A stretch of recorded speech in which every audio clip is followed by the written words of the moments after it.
Welcome to You've Got This with Sarah Hamaker, a podcast to encourage and equip moms along their parenting journey.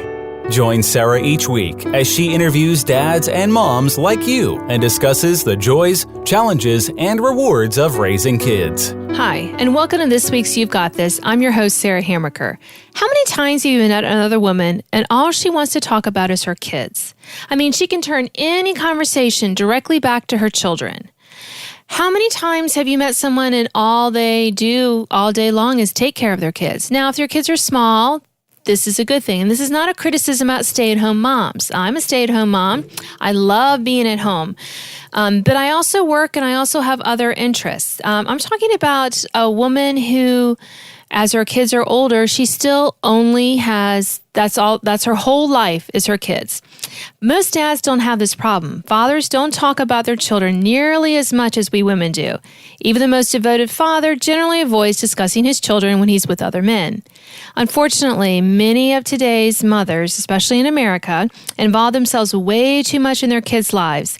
And they do this and it consumes their lives, so they have little interest outside of their children. We miss out on a host of things when we limit ourselves in that way.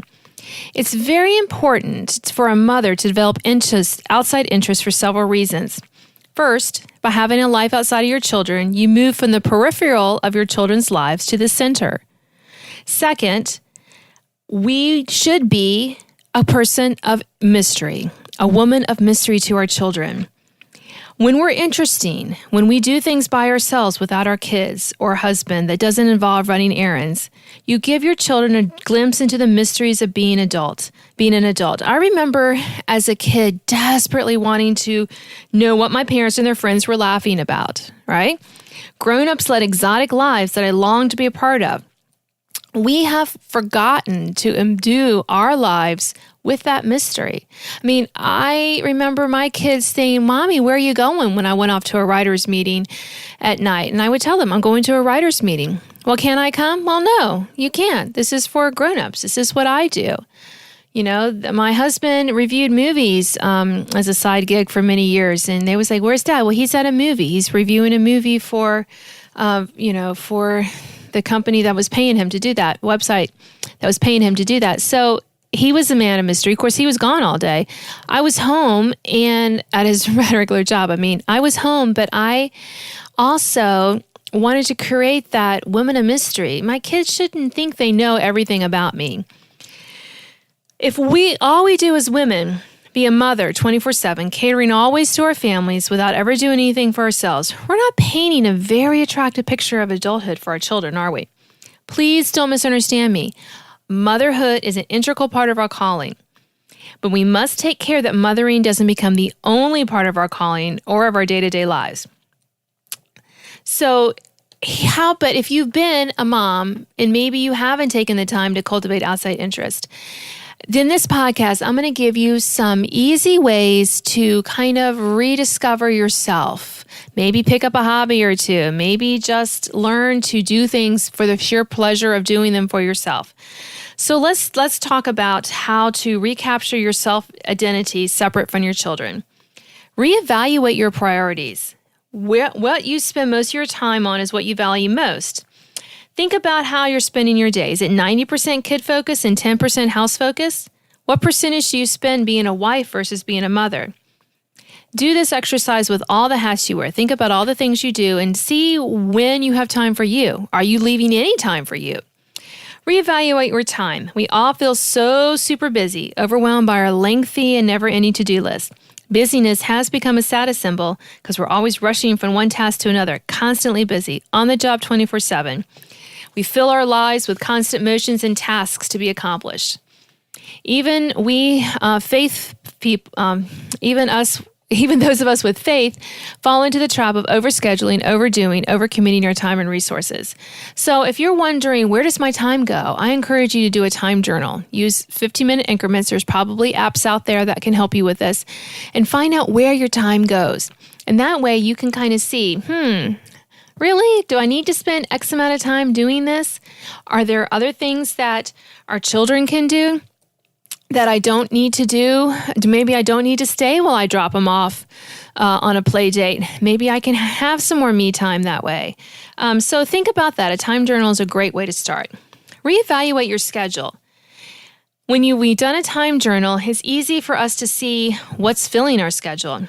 Are we trying to do too much with and for your kids?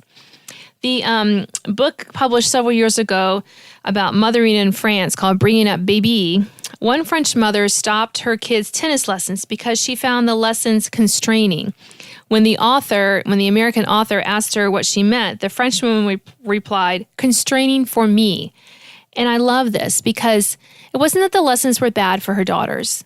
It wasn't that they didn't have the money for it. It wasn't that they didn't think that they were good in and of themselves. But the French woman was like, look, it's too much for me to do that. I have other things, other priorities. And we, American women, we don't view our kids' sports and lessons and clubs and obligations and activities as we only evaluate in whether our kids should do it. We don't evaluate in whether it's good for us as their mother to do it.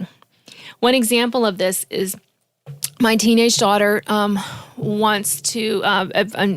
She enjoys helping out at her former elementary school, like an hour a week after school. The high school gets out an hour earlier than the elementary school. And they're literally right down there. They're like maybe a mile and a half, maybe apart on the same road. And so I would pick her up from school and I would drop her off at the elementary school. And then I would have to turn around, less than an hour later and pick her up. And finally, I realized there's a Q bus, a city public transportation bus that stops right by the high school and stops right by the elementary school. And where we live, high school students are given a free bus pass. And I looked up the times. She can catch one right after school and get dropped at the elementary school. So I told her, I said, at the beginning of this year, I said, okay, you need to get yourself a bus pass, and I'm going to pick you up the rest of this month of January, and then you are going to have to get yourself to the elementary school, and then I will just come and pick you up. There's really not a good bus from the elementary school to our house at the times and the places that she needed it. Well, first she was scandalized. Mom, you're not going to pick me up? I'm like, no, I'm not going to pick you up. And then she came to realize I was serious and she really wanted to continue volunteering. So yes, every Wednesday afternoon, she and sometimes a friend of hers gets on the Q bus, rides 3 or 4 stops, gets off, and goes and does her volunteer work. Now, I could have still picked her up, but it was really kind of not that convenient for me to make 2 trips within an hour. The schools are not that far from my house. It wasn't so much the distance. It just was beginning to be an inconvenience. It was constraining to me. And so I said, here's a solution.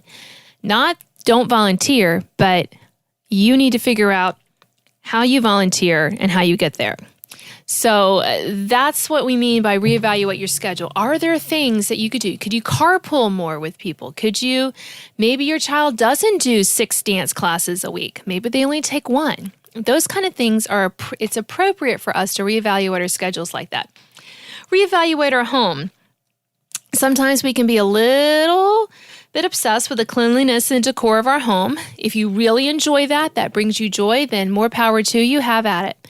But remember, kids should do chores, and you should listen to my podcast on chores about that. And a small plug for my Chores for Kids ebook, great source for getting your kids up and running with chores.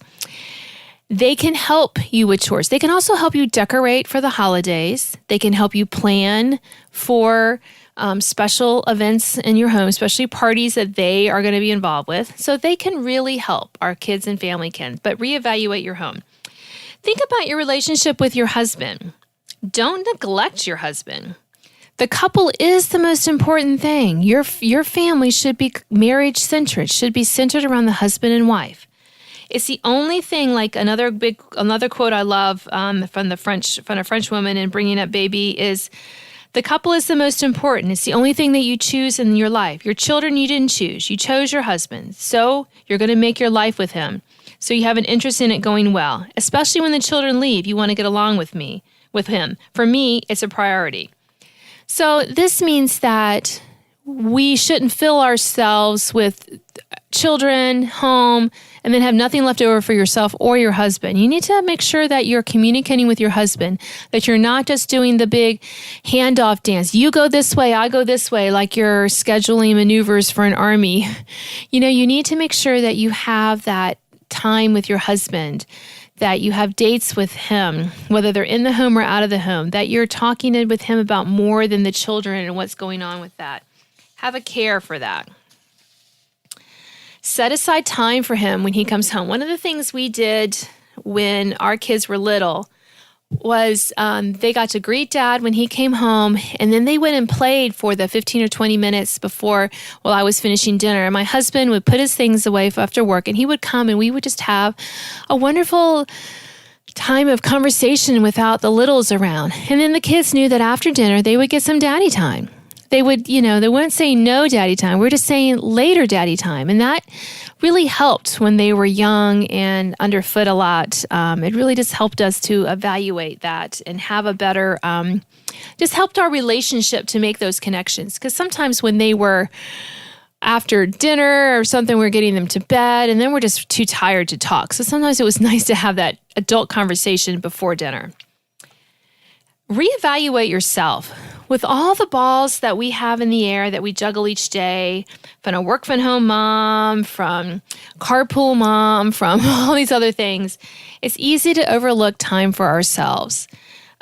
Me time can be seen as negative, and I'm not saying disregard the kids, but we do need to think about spending time doing things that we enjoy, because remember, we want to be women of mystery. We want to have our kids go, wow, mom has hobbies? Mom's reading this book? What is mom doing?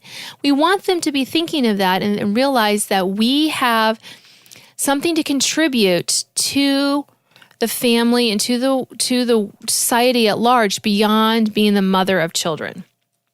So here's some of my ideas on how we can kind of recapture that self-awareness, self-interest that we need. I'm not saying ignore your kids and eat bonbons all day watching your favorite soaps on YouTube. I'm saying, remember, it's okay to take some time to, kind of reassess who you are. We can rejuvenate with God. As believers, it's very important that we spend time in prayer and in devotion. So make that a priority in your life. Rejuvenate with others. There are neighborhood groups. There's meetup. There's tons of ways, book clubs that we can get involved with other women, other people who share our common interest. There are tons of websites and meetups and next door neighborhood apps that you can find walking partners and knitting partners and people who maybe want to explore and go to museums or have lunch once a week or coffee and stuff. There's ways for you to connect. So keep up with others. Don't neglect your body and your sleep.